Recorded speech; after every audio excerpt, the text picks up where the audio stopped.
Hello everyone and welcome to this week's episode of The Drunken Gamer, where we discuss recent happenings in the video game industry and enjoy some booze at the same time.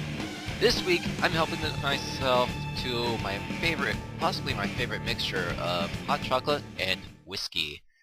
Uh, it's been pretty cold here, raining right now, West Coast and all that fun stuff, so I like having this kind of beverage on a day like this. Ideally, you'd want to use something like Bailey's or Kahlua in this kind of mixture, but I found just a small bit of Jack Daniels makes it work just as well.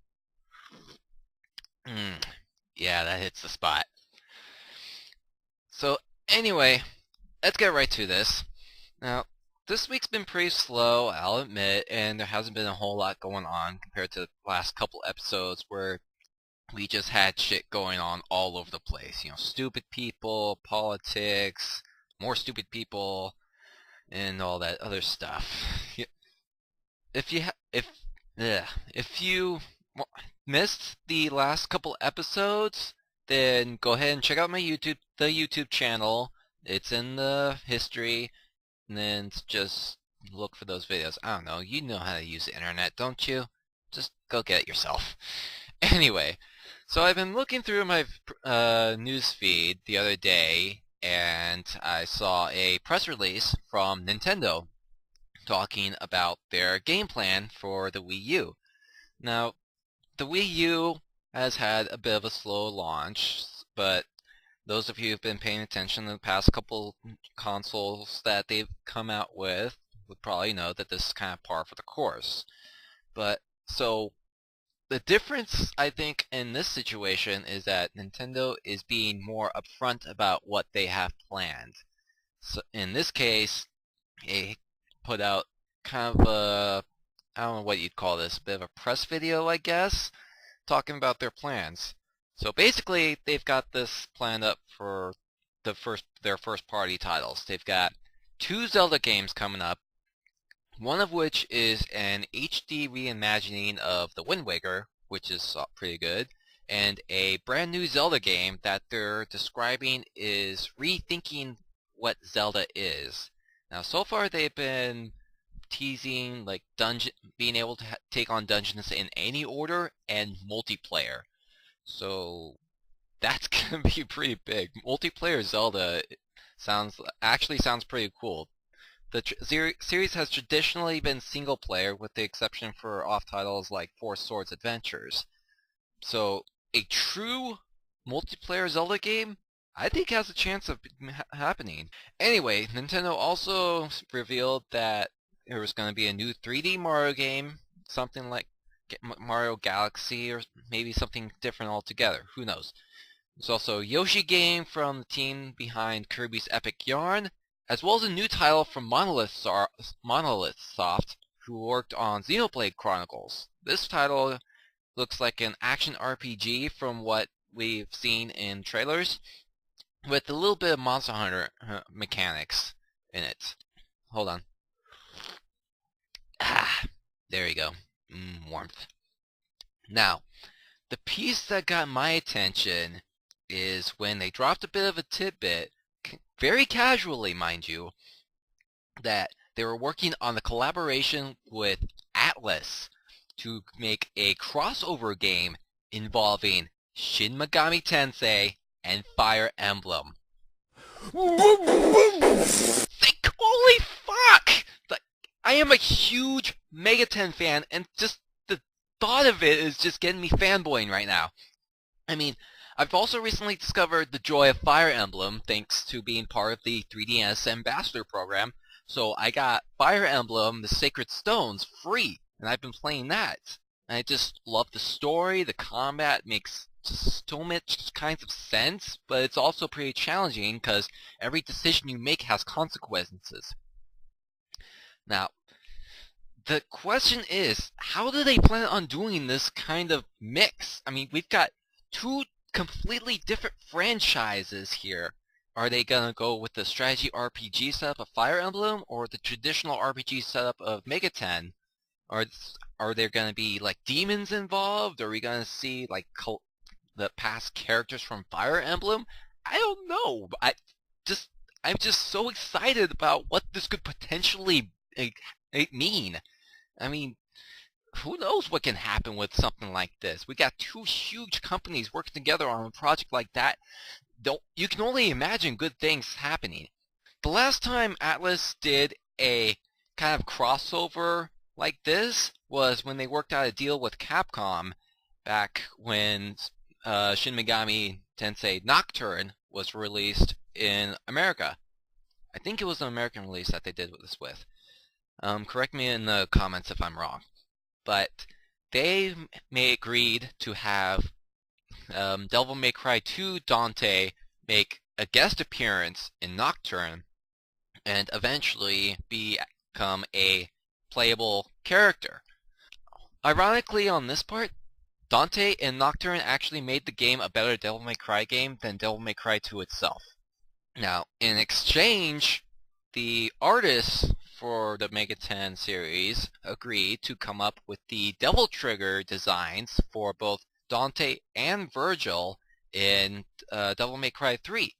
And those designs have stuck with those iterations even in Marvel vs. Capcom 3. So we know that Atlas works very well with others. This much is proven. So the combination of working with Nintendo can only mean good things for us as a whole. Of course, not everything is as happy as it should be, as there are still people out there who just want to ruin everyone's fun. No, I'm not talking about all the esports players that have been banned from League of Legends by Riot themselves, although they do certainly fit the description. I'm talking about the people outside of the gaming industry, the people who seem insistent on blaming everything that happens on video games instead of things like, oh, maybe shitty parents causing their child to turn into a psychopathic murderer. Now, this brings us to our next unfortunately recurring segment. Who's talking shit about video games now? This time, we have Ralph Nader, a former presidential candidate from back in 2008 and other elections previous, who ran as an independent.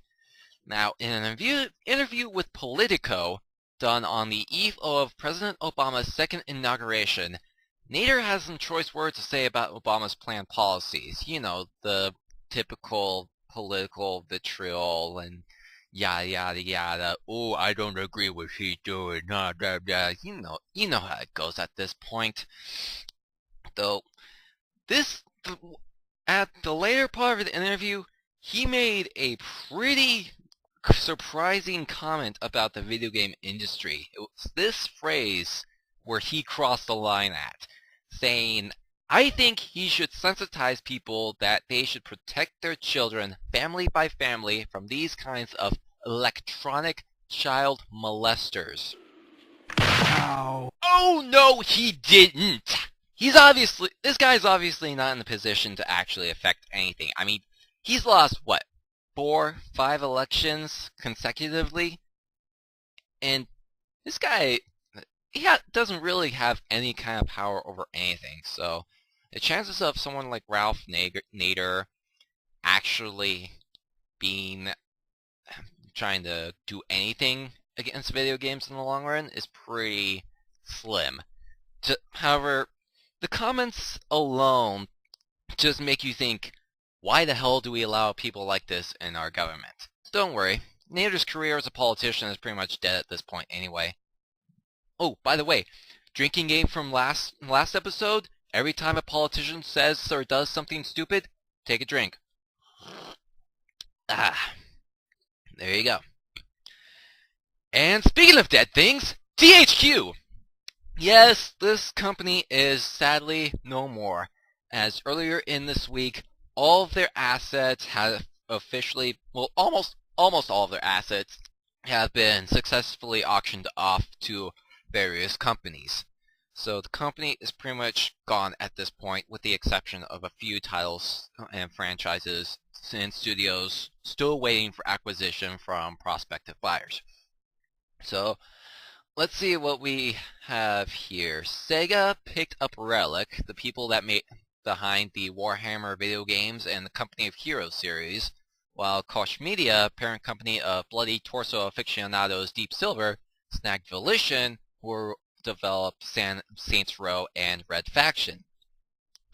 Meanwhile, Ubisoft has picked up THQ Montreal, as well as the rights to South Park: The Stick of Truth, which is still in development and will be completed under Obsidian, much to the disagreement of the original makers of the game, the developers of the game.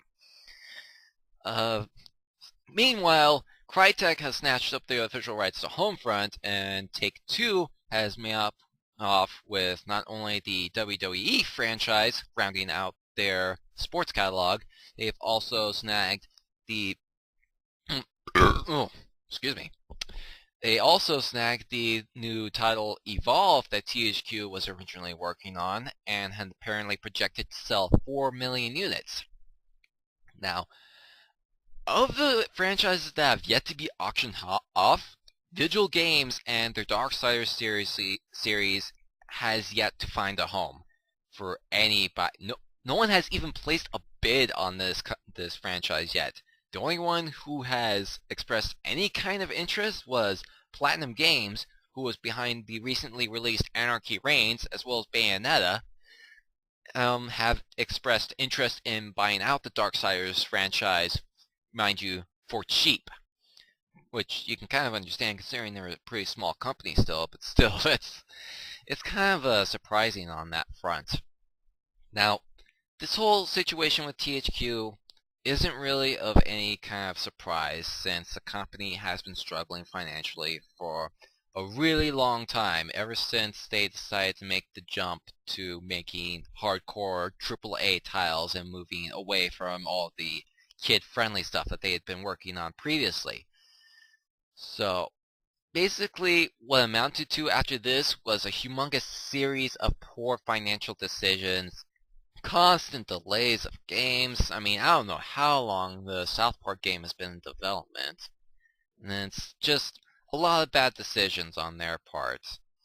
So, I know it's always sad to see a company go under with the potential loss of hundreds of jobs and lost franchises that may never be picked up, but for the ones that did manage to find a home somewhere, the ones that did, here's to you guys, and may you all find good luck in your future. And for the ones that have yet to get a new job somewhere, here's hoping that you find a new place of work in a place that you will enjoy immensely. Cheers. Ah, yeah. Seriously, hot chocolate and whiskey, very good combination. Okay. That about does it for this episode. Like I said, not a whole lot happening this week, but there's still some interesting topics going around. If you want to check out for more, I'm started posting trailers from other video games up on the channel, so make sure to check those out. And also check out our Facebook page, where you can find regular updates and stay on track with when new episodes go up and all that other fun stuff. You don't even want to click that button, just click it already. Anyway, that's about it for this week. I'll catch you guys next time.